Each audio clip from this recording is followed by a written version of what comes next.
For those of you who call yourselves pro-life, I have a few questions I'd like to ask. So today marks the 52nd anniversary of Roe v. Wade, and 3 years ago with Dobbs v. Jackson Women's Health Center, that case was overturned. And I've been reflecting a bit on what that landmark decision has meant in the real world. You know, it's one thing to say you're pro-life, but it's another thing to understand the real-life impact of the bans that have gone into effect in 21 states since the overturning of Roe. So my first question is this: do abortion bans save lives? Well, I can answer that one. No, they don't.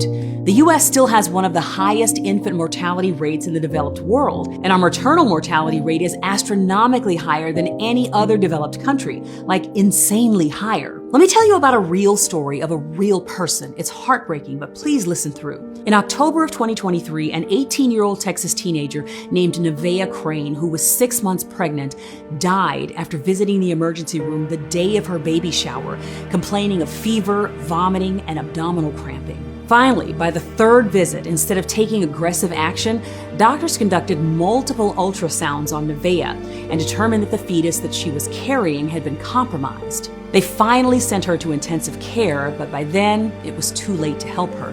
She died just a few hours later.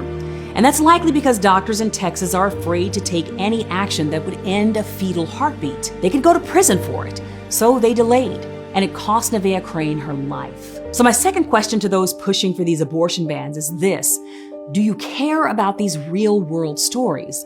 Because in pretty much every state where there are abortion bans, states like Texas, infant and maternal mortality rates are higher than they are in the rest of the country. Oh, and here's a bonus question for you. Did these abortion bans reduce abortions nationwide?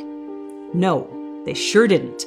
They only stopped safe abortions. In 2023, the US had its highest abortion rate in a decade. So when I hear pro-life folks celebrating the overturning of Roe v. Wade, I'm honestly wondering what they are actually celebrating. Because stories like Nevaeh's are anything but pro-life in my estimation, and they're becoming all too common in the age of widespread abortion bans. We're not having real conversations about this, and we need to. Abortion bans strip doctors and patients of their autonomy, and they lead to more suffering. This does not have to be the norm. Let's keep having these conversations and shining a light on the real-world impact of these harmful bans.